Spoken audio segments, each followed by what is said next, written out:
1, 2, 3, 4.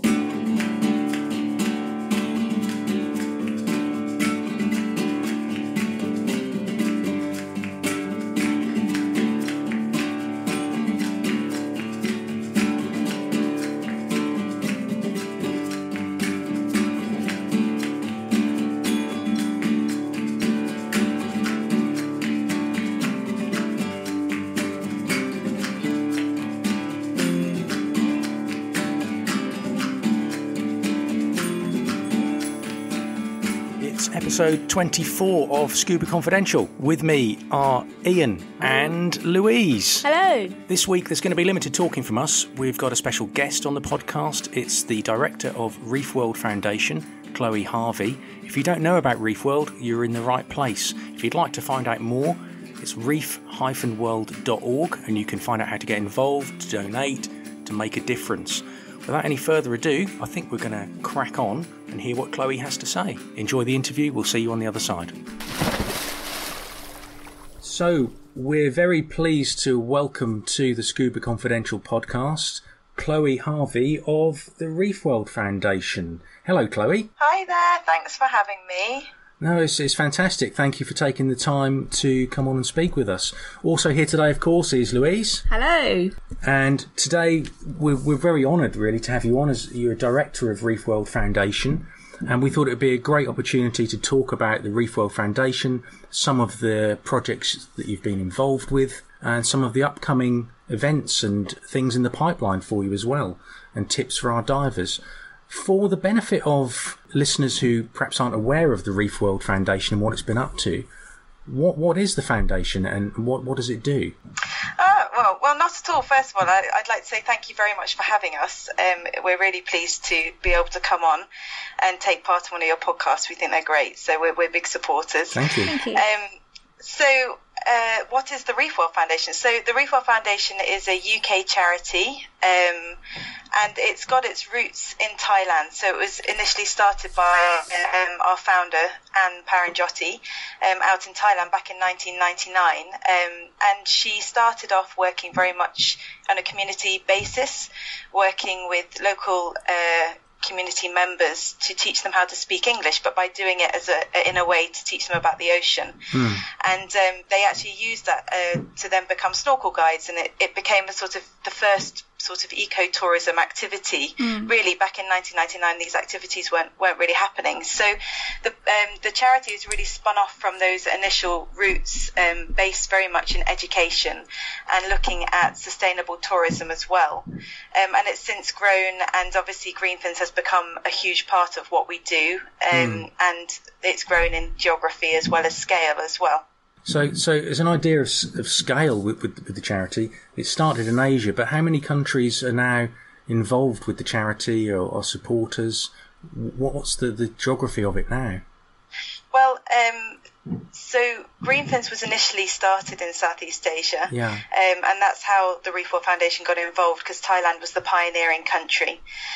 Since spread from Thailand to Malaysia, Indonesia, the Philippines, Vietnam and the Maldives, then out into the Pacific to Palau, and then more recently into the Caribbean, Antigua and Barbuda and Dominican Republic. So we actually have Singapore on some scale has also adopted the program. So we actually have 10 active Greenfins countries now around the world that we're working with to support them to implement the program. And the Greenfins initiative is tied to the Reef World Foundation. What is specifically what is the Greenfins initiative? So our role with Greenfins is to lead global implementation and coordination. It's a UN environment initiative, so the United Nations have an environmental arm, and they launch certain programs and initiatives around the world that respond to the needs of the member states and the needs of the environment.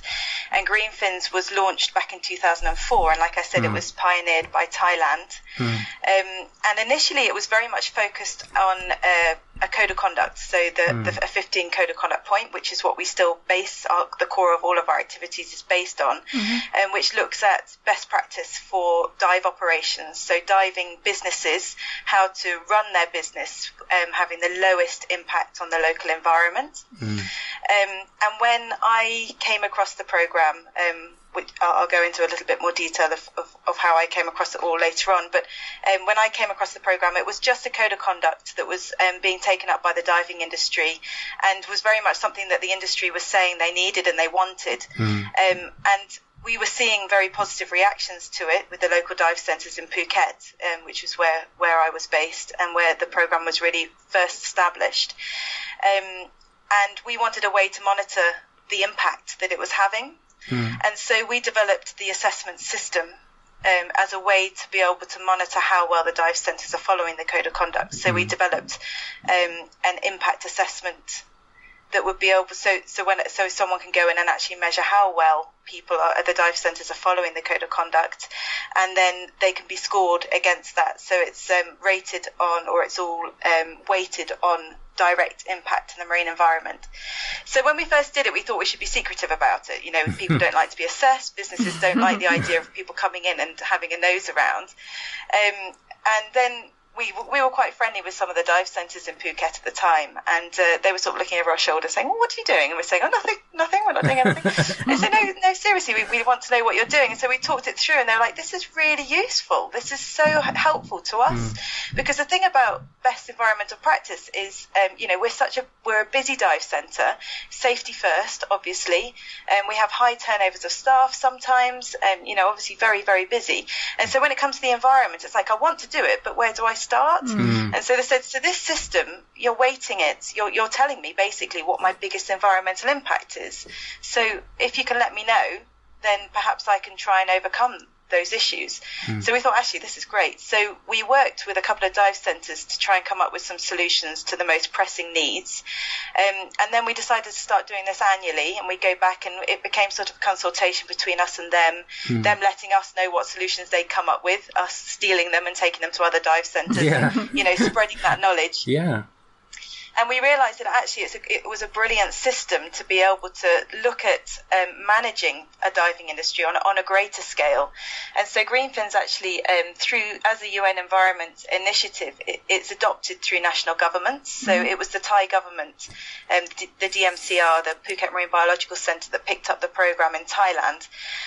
So by nature, it really came from the government at the beginning as well. So when we took this information back to the government, they said, well, this is also useful to us because we can also map what the major issues are. You know, we're seeing in Geelong Pier that there's no way for the dive centres to dispose of their used oil. So why don't we put a station down there to be able to take the used oil away? So it was becoming a two-way flow of information. And so then we decided that as the Reef World Foundation, our role could be one of building the capacity for this programme.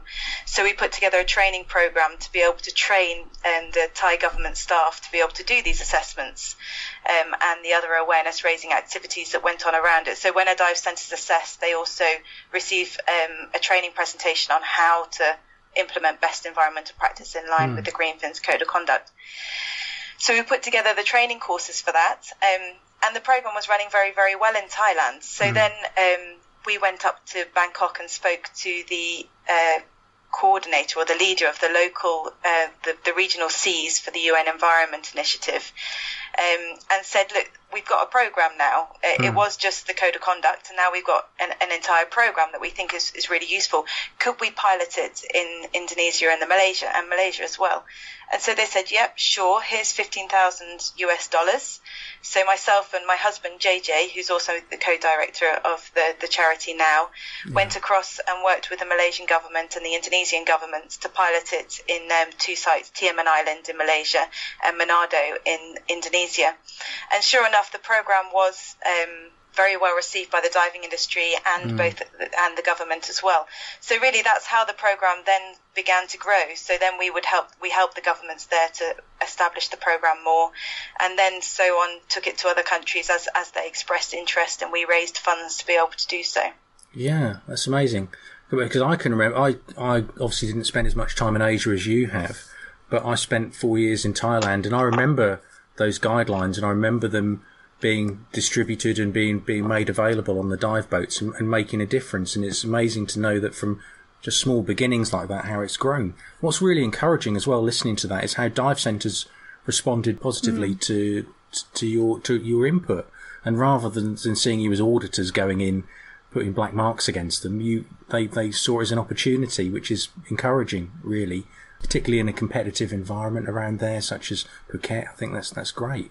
What challenges did you face when you were going through that process? Not every dive centre is the same. You have to. I've learned over the years, and this is what we train assessors as well to do. You have to change your language depending on how to inspire the dive centre that you're talking to.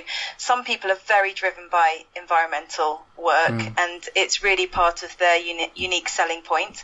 And today, green tourism is a massive industry, so it is a great selling point if you market it well, if you do it well.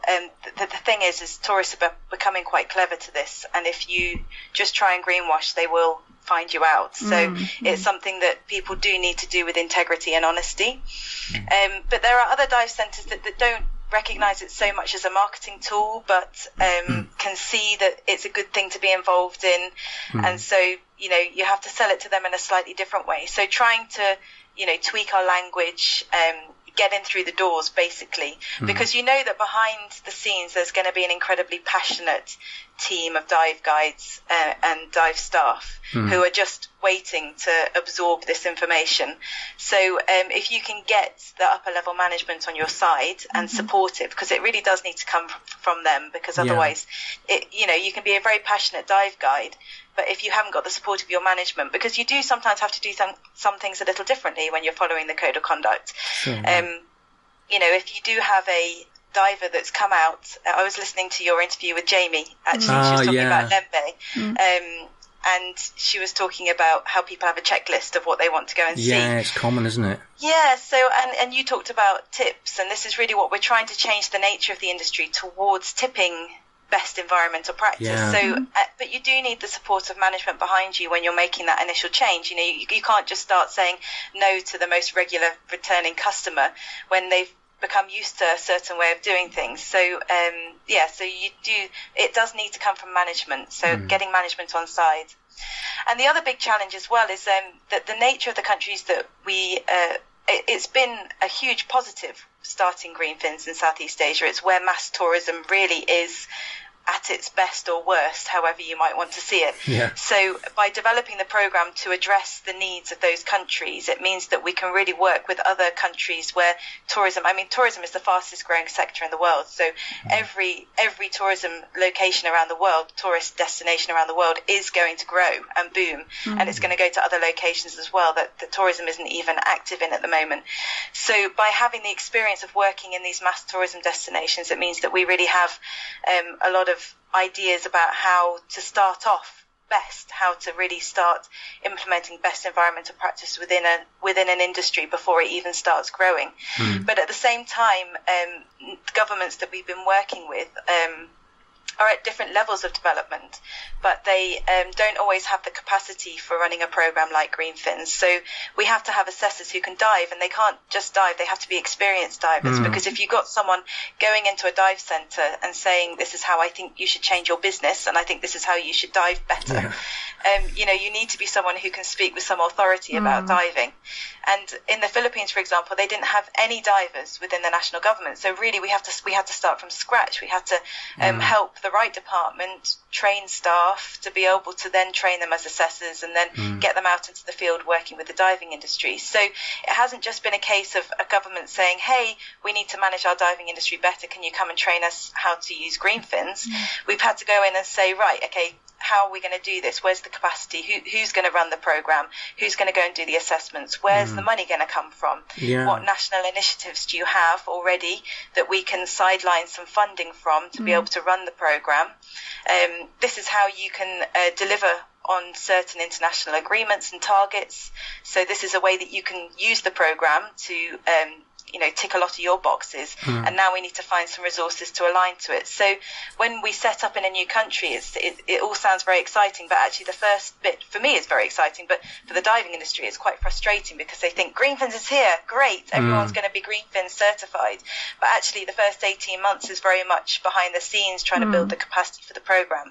And so that was also something that was all new for me. I'm just a marine scientist, I'm just a marine biologist, so having to learn how the Malaysian government system works and then the Maldivian government system works, and pulling that all apart, that was a really big challenge for us. I was then thinking that as you were talking about it, the bureaucracy and the language barriers and all those challenges you must have to face before you even begin to train people to dive and get to a level where they can tell the difference between good behaviour and bad behaviour in the water. It must be an enormous task to do. I wouldn't know where to start. I have complete admiration for you for being able to do that. Well, no, we didn't know where to start. We were just, 23-year-old marine biologists who were wanting to do something that was a little bit good for the world. And we just had people. It's amazing looking back how a little bit of luck, but a lot of determination has got us, and the work and all the people around me as well. It's certainly not been a one-man show. JJ has also been working in the same way as well.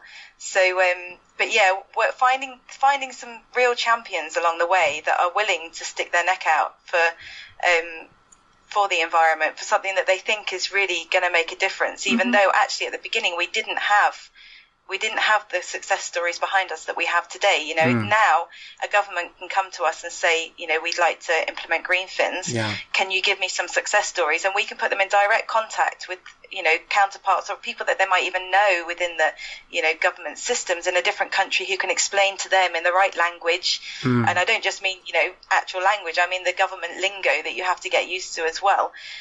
So as time has gone on, those challenges have become much easier or have been taken out of our own hands, which is great. Yeah. It's really interesting because I think with any venture, you know what you want to get across, you know how you want to influence people when you're passionate, particularly about a subject as you guys are.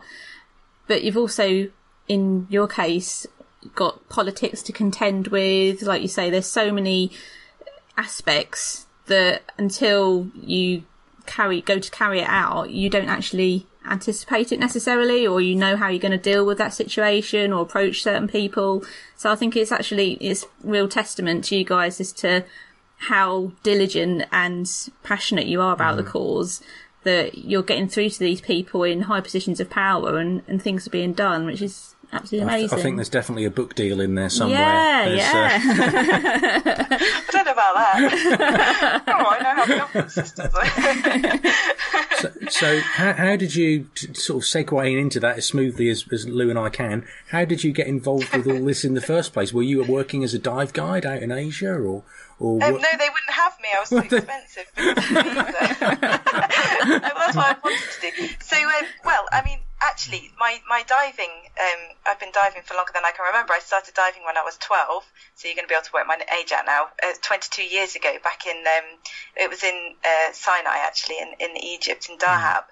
And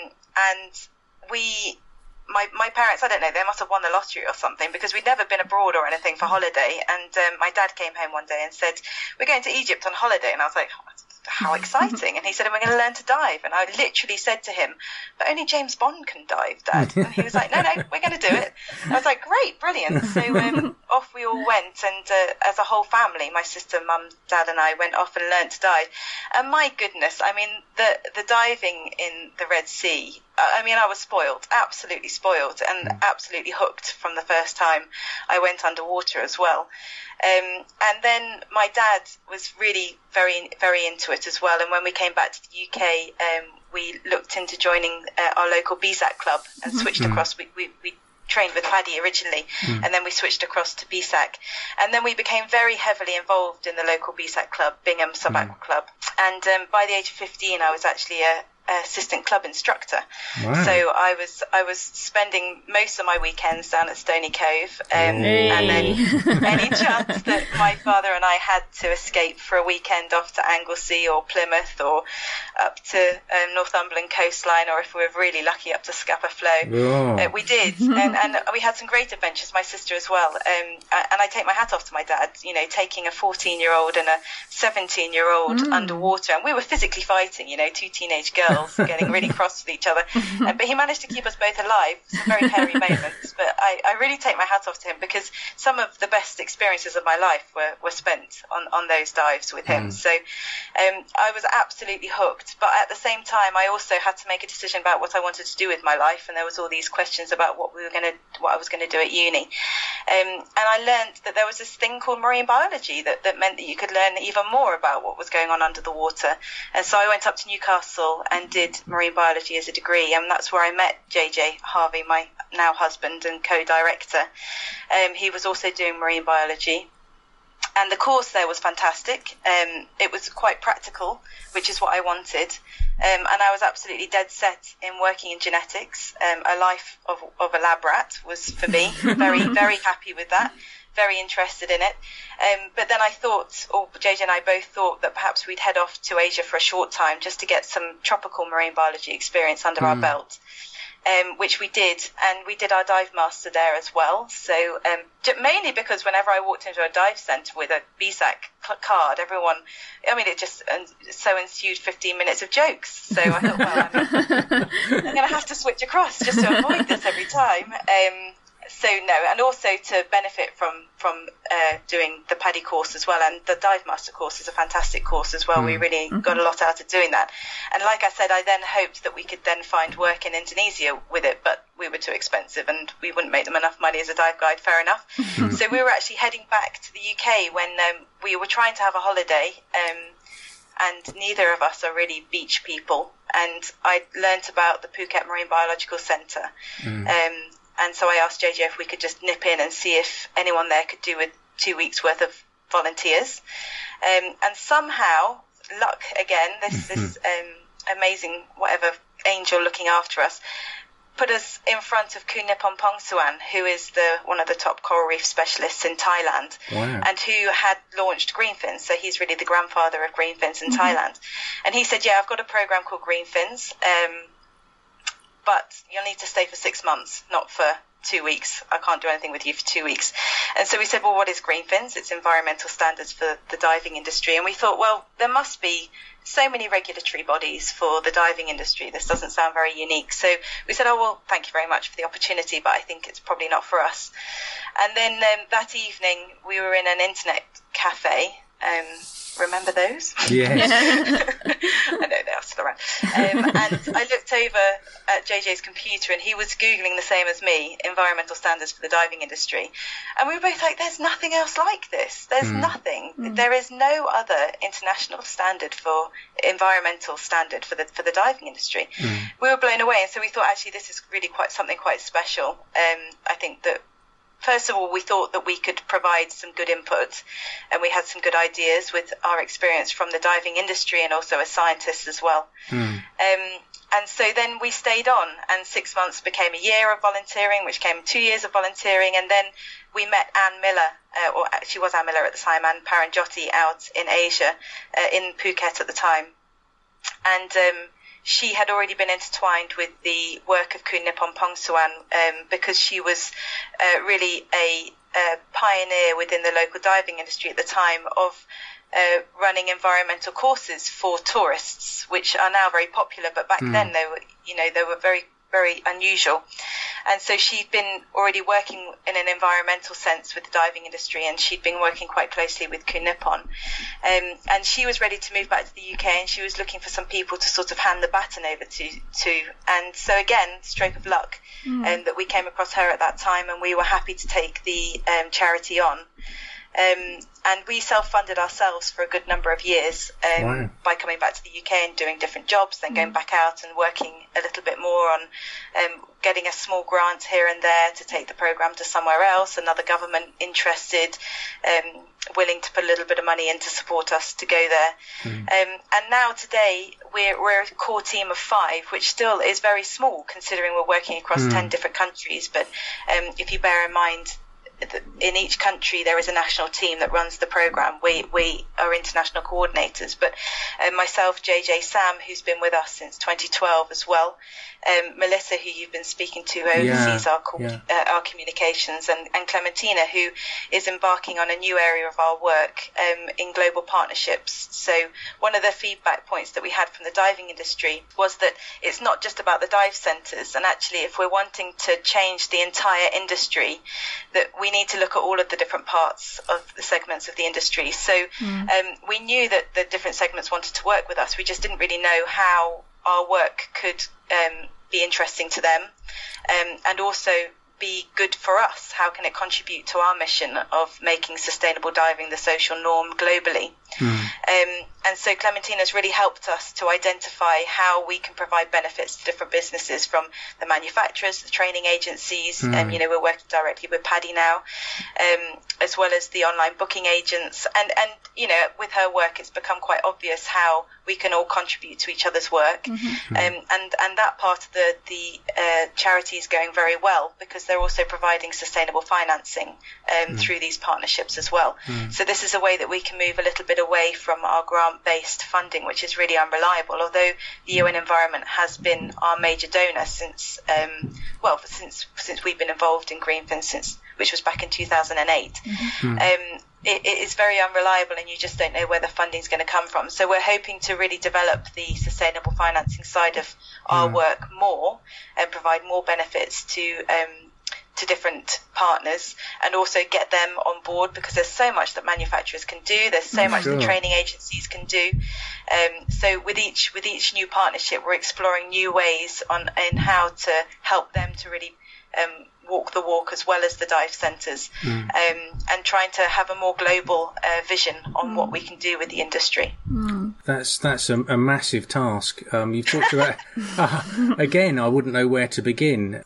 The different segments of the industry. I mean, getting people like manufacturers on board, the tourism industry in terms of the booking side of it, from the UK or from home countries to where people are going, and people being able to identify where responsible dive centres are, and every aspect of the whole chain of someone going on a diving trip. There's always an aspect where people could make an environmental decision on it. And that's something, I guess, started with those guidelines that you put out for divers, and then that reflects on the dive centre. And if you can get manufacturers involved as well, and the other aspects, it would be fantastic. But I don't know how you would do that. There's so much. Well, actually, we're already working with Fourth Element, who are excellent. Oh, wow. Excellent. And they've got the Ocean Positive range that they've made wetsuits and swimming equipment, swimsuits, out of old fishing gear. And it's beautiful. You don't lose any quality in the product at all. It's absolutely brilliant, the quality. So there are responsible options out there, and what we're trying to do is identify what they are, and then trying to share those lessons. So much like we did in the early days with the dive centres. We don't know. We're not experts, but there are people out there that are, and that have done the legwork, have done the groundwork. So it's about finding out what those success stories are, and then taking them to other people and encouraging them to follow suit. But as divers, there's so much that we can do as well. And what we try and advocate is the dive starts at home. So while we're sat here, it's quite difficult to think that we might want to go to sunnier, hotter climes, considering what the weather is at the moment. But even when we start thinking about where we want to go on holiday, have a look at the Greenfin's website. On the first page, you can on the home page, you can download all of the Greenfin's members. There's a button on the right hand side that download a spreadsheet of our members. But you can also search by countries as well.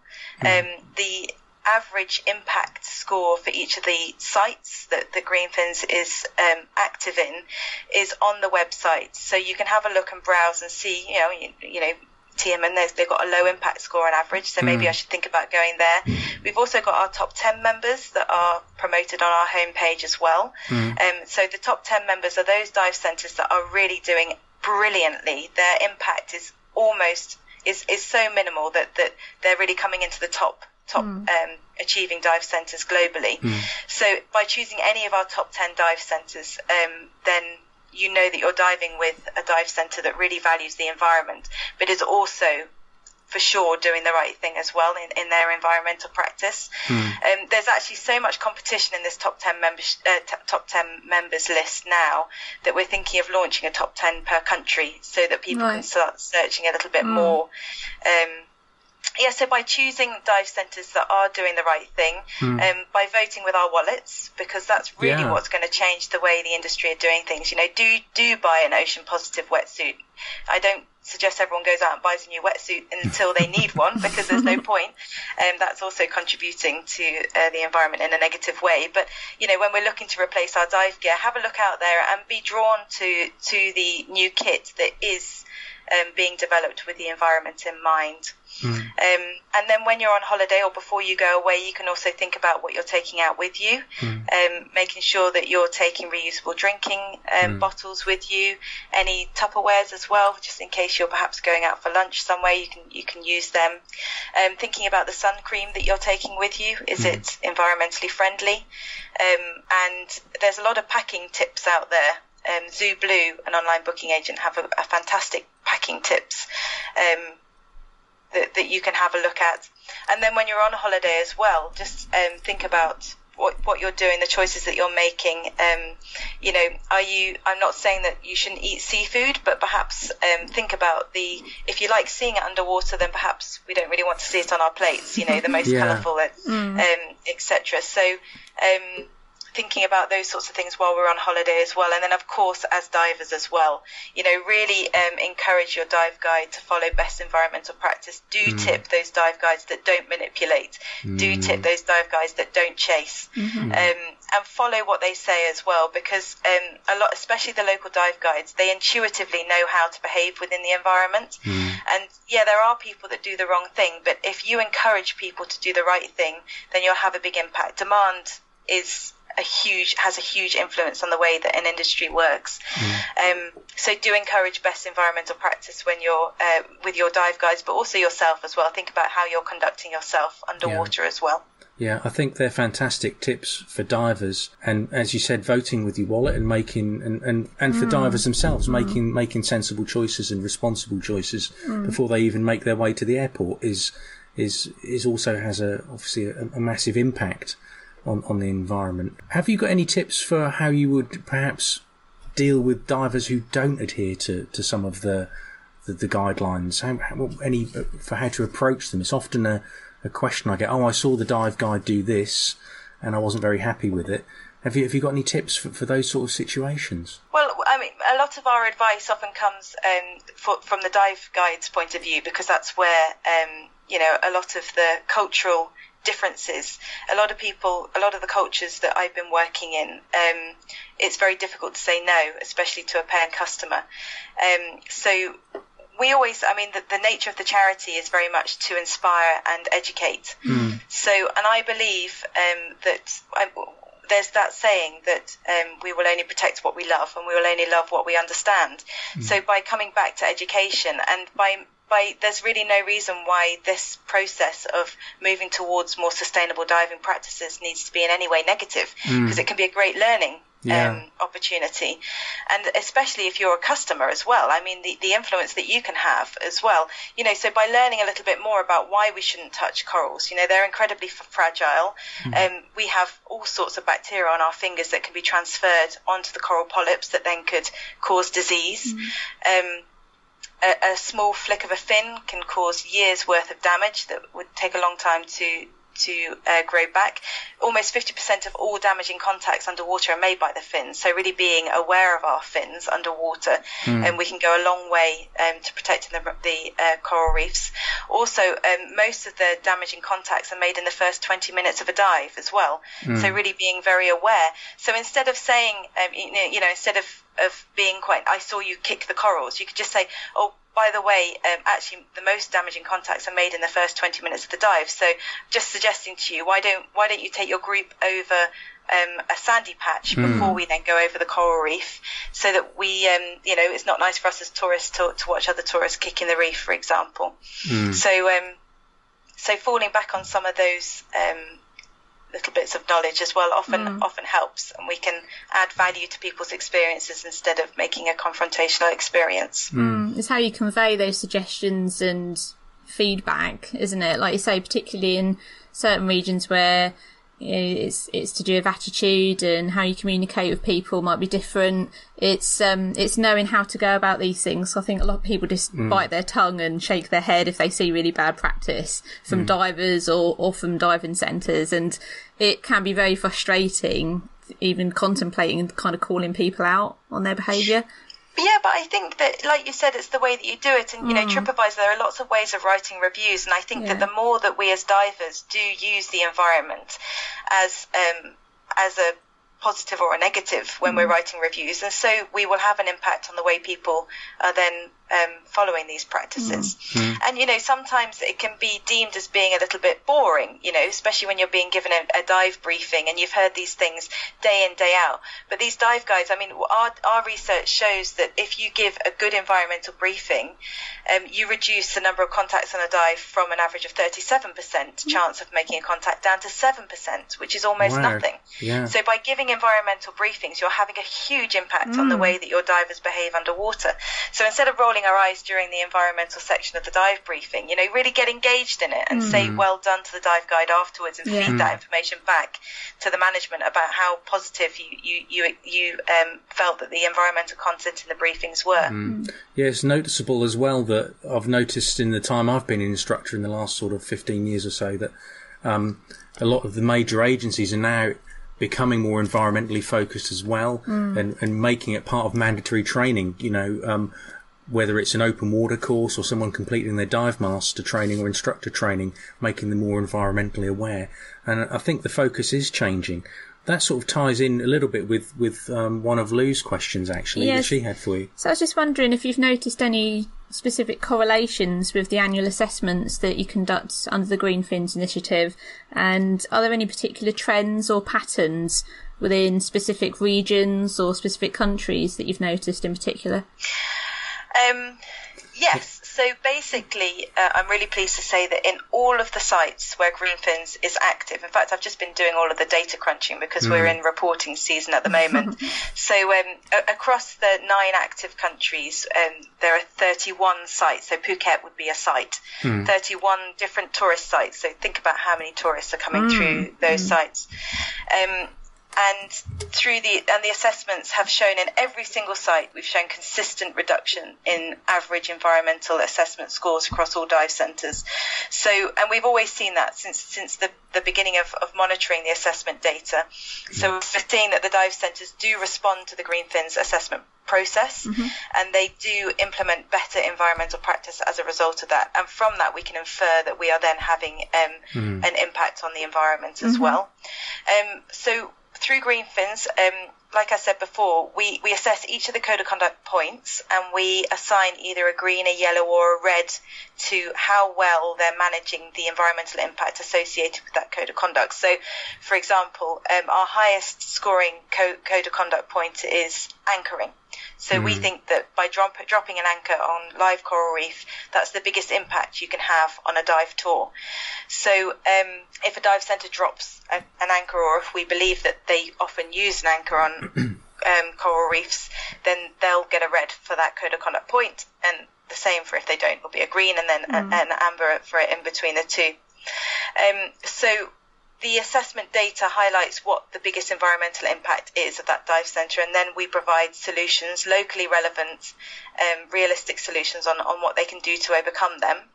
And so we always see the biggest reduction in score around those biggest impacting activities. So they are anchoring, touching the coral reef, dive guides or customers touching the coral reef, minimum discharge, so looking at different chemicals that are being released into the marine environment, and then garbage management as well. So what management systems you have on board, how well you're separating your garbage, whether you're recycling, etc.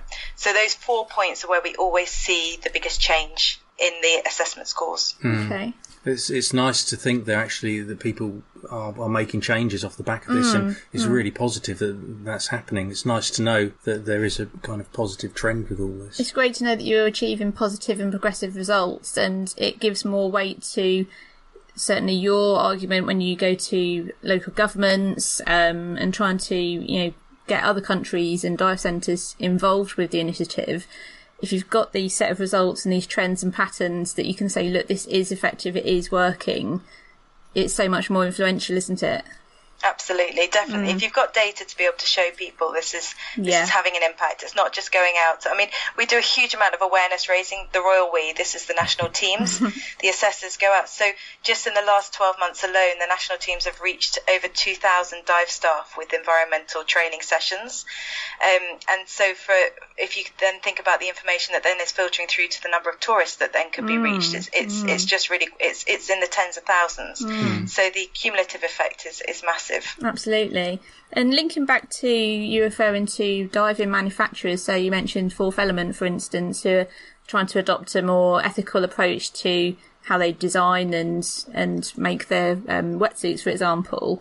I work part-time in a dive centre, and part of my job is unpacking deliveries. And there's an insane amount of plastic still being used in so many large dive manufacturing companies. I was wondering, when you approach these particular guys, what is their feedback in terms of their sustainable approach to packaging and distribution? Because it's not just the actual item and how that's manufactured, but it's the bigger picture.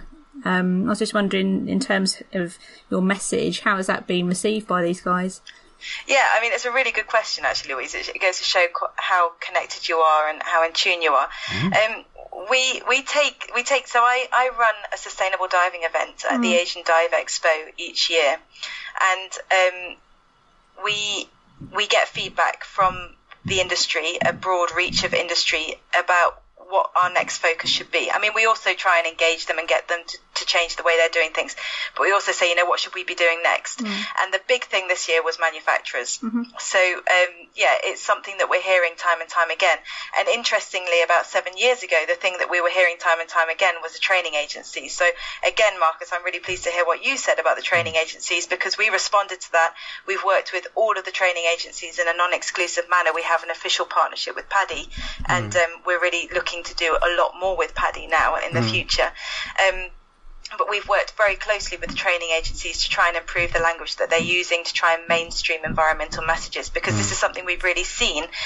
How many times have we given those simple safety messages throughout our training, and it's really ingrained in the way that we then behave. If we can do the same with the environment, if we ingrain certain messages, always watch your fins, practice advanced buoyancy techniques, practice advanced finning techniques.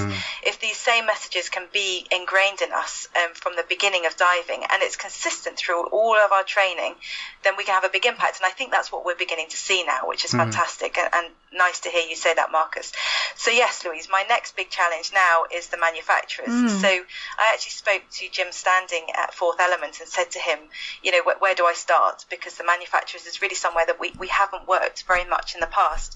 And he said, well, I can put you in contact, and I'm happy to share everything that we've done at Fourth Element. I'll give suppliers lists. I'll hand over all of the information. They don't use any plastic bags for any of their equipment. It all comes in cassava bags, which actually, if you put them into a cup of water, they'll disintegrate, and you can drink them if you choose to.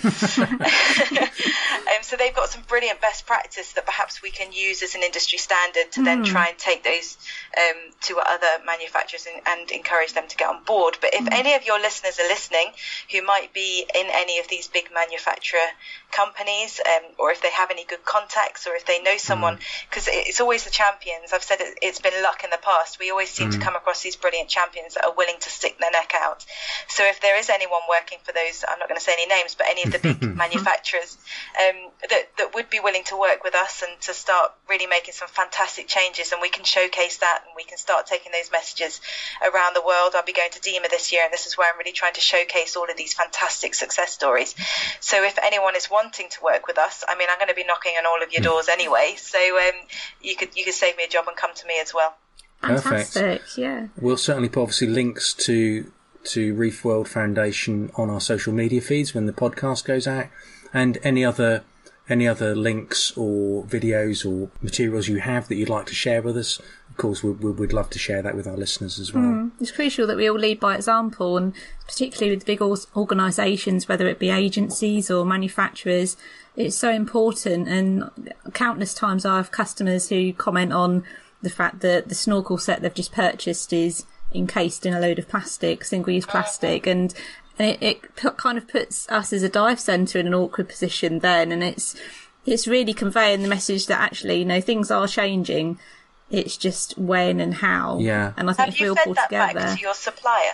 I believe we have, yeah. But maybe we need to stamp our feet a bit harder, yeah. Keep on doing it. Yeah, keep on doing it. There's also the scheme, you know, send it back as well. You know, people are encouraging people to do it in a supermarket now, you know, at the checkouts. You know, perhaps, I mean, it would mean you then posting it back. But there are things that we can do as purchasers as well to have a voice. Absolutely. We're in control at the end of the day, aren't we? Because they're a customer of ours. We're all each other's customers. And I think it's just a case of really making a stand. That's right. And making these companies understand that, you know, customers buy their gear. If it wasn't for customers, they wouldn't exist. And people are so much more savvy when it comes to, you know, plastics, packaging, waste.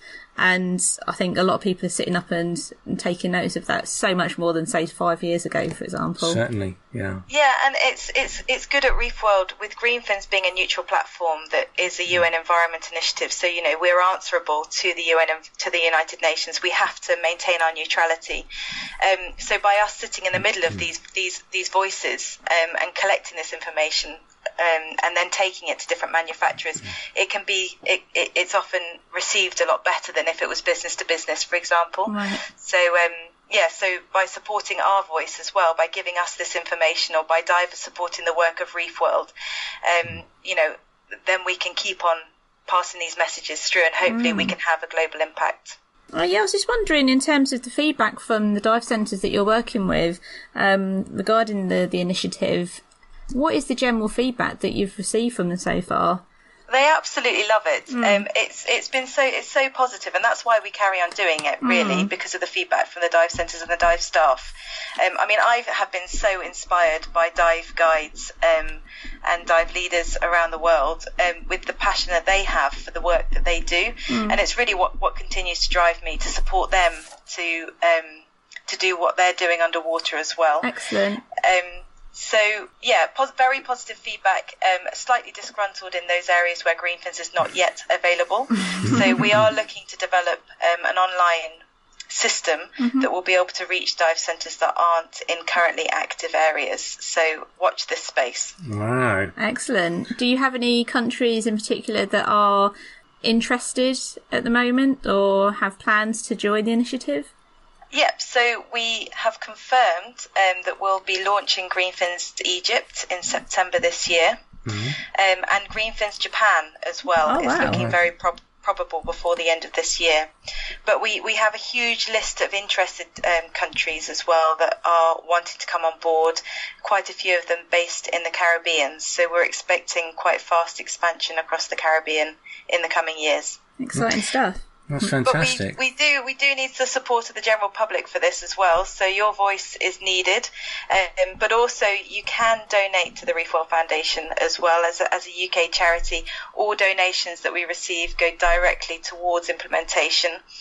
So I can guarantee that every pound that might be donated goes directly towards the work that we're doing on the ground, grassroots level with local communities, etc. So trust us.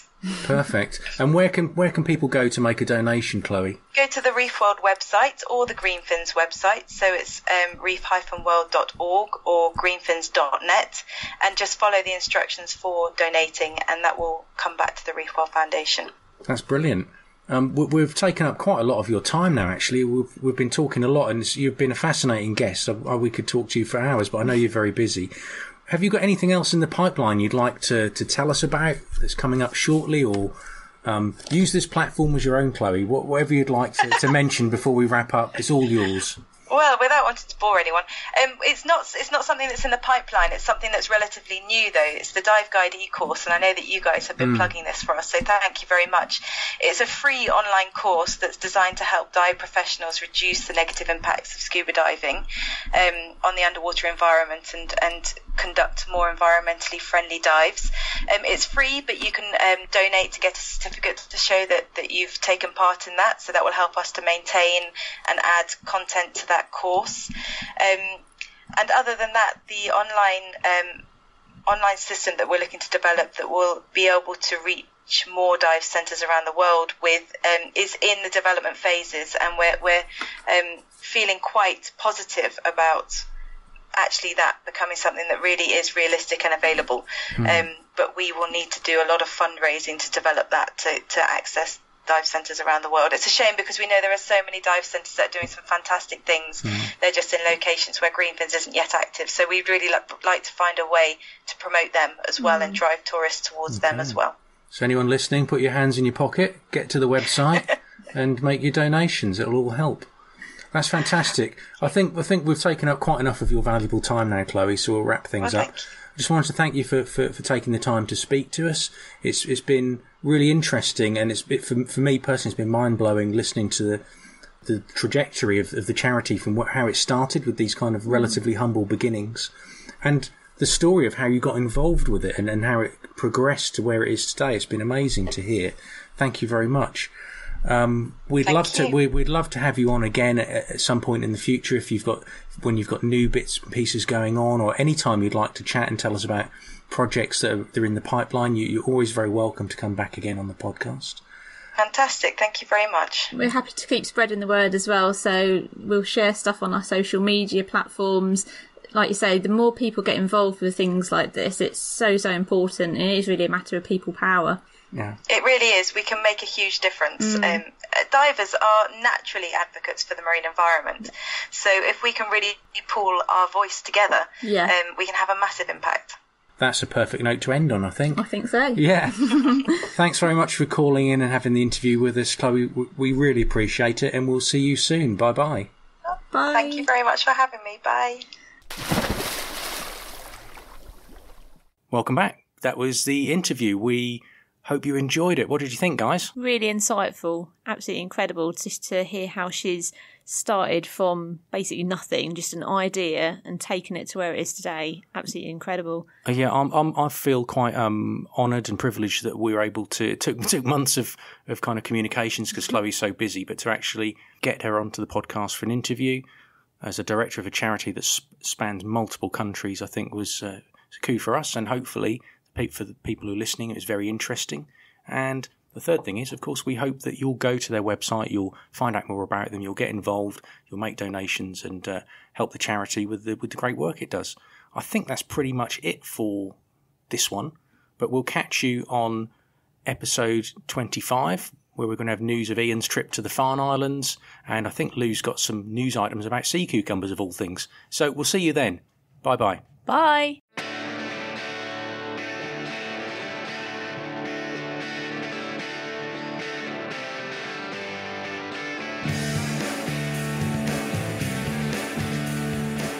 Thank you for listening to Scuba Confidential. We really appreciate you tuning in today. We'd like to clarify that we're in no way affiliated with any agency or organisation.